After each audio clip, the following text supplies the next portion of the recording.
G'day guys, Shawnee from Life and Tennis. Today's video is going to be a quick one. I'm just going to do a quick part one video on Alexei Popyrin. I believe it's a bit of a make or break moment in his career ahead of the Canadian Masters in Toronto. So yeah, 12 months on from his breakthrough Masters 1000 victory at the Canadian Open last year in Toronto, because it alternates between Toronto and Montreal in Canada.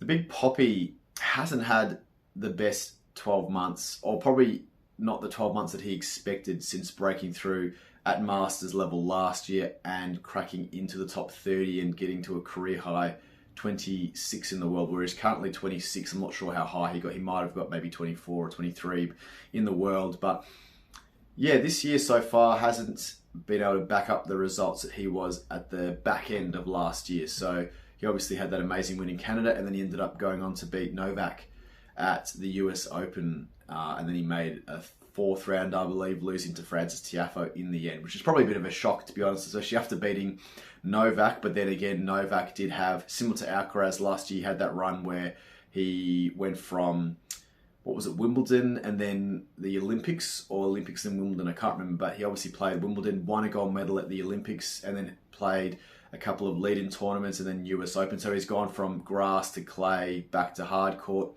which is not an easy thing to do. And, you know, that was probably, I think Novak potentially could have lost to anybody at the US Open last year, just given it was an Olympic year and he was, you know, he was hell-bent on getting his first ever Olympic gold medal. So, I mean, it's still, don't take that achievement away from Poppy at all. It was an amazing win from him, but I think the Canadian Masters run was more impressive last year because he was able to string together 5 wins in a row to win that title.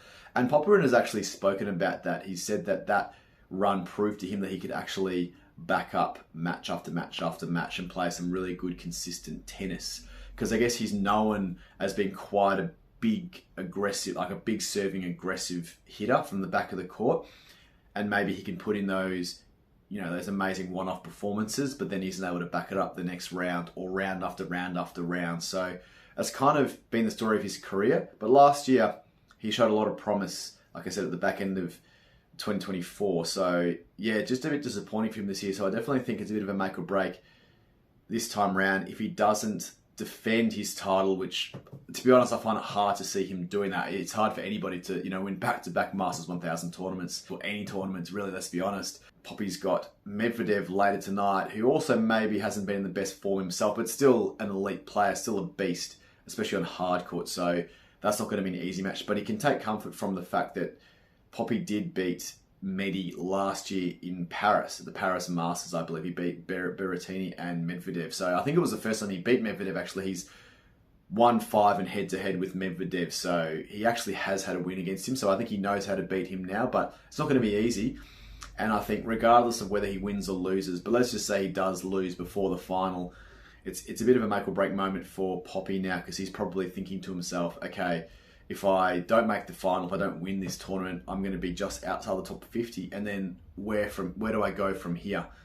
Appointing 2 new coaches, Neville Godwin and Wayne Ferreira, I think has been a good thing for his game, and maybe he still needs to give it time for those results to start showing themselves in tournaments. I think the key things that those guys have been reinforcing to Poppy are the fact that you don't just have to blast your way out of rallies. You have the legs to be able to hang in there in the rallies and just be patient and take your time and wait for the right opportunity to strike, basically, because he's a much better mover than a lot of people give him credit for. De Minaur has actually said that about him. Just because he's a 195 centimetre, you know, big guy with a big serve and big forehand, he moves extremely well for a big guy. So if Poppy can focus a little bit more on his movement and just being patient in his consistency in his matches, I think that's going to yield better results than for him to just feel like he has to, you know, blast his way out of a match if he's in trouble, or use that as like his main tactic to win matches. Because I think he's probably can't help himself sometimes. He just knows that, you know, he likes to hit a big shot the longer the rally goes on. He doesn't want to hang around there in the rally, but what he needs to realize is he can match it with guys from the back of the court. In some ways, he's a similar kind of style or game style to someone like Jack Draper, and Jack Draper's firmly established himself now in the top 10 for at least a year and a half now. So he has a similar thing, a right-handed version of Jack Draper, big serve, big forehand, and quite good movers for guys of that size. So I think there's no reason why Poppy can't pick up his results and, you know, push higher up into the top 10 even potentially. You know, I think he's very much a underrated player on the tour, and yeah, even Medvedev has sung his praises, saying that he's got a big game and on his day can really beat anyone. Clearly he beat Novak last year and had that run in Canada. So, but yeah, I'll follow up with a part 2 video once the Canadian Masters is over, just to really assess where Poppy is at. So you're keen to hear what your thoughts are about the big Alexei Popyrin, whether you think he's got what it takes to, you know, push into the top 10 to win some of these bigger tournaments now, where you think he's at. And as always, guys, please like and subscribe for more life and tennis related content. Cheers, guys.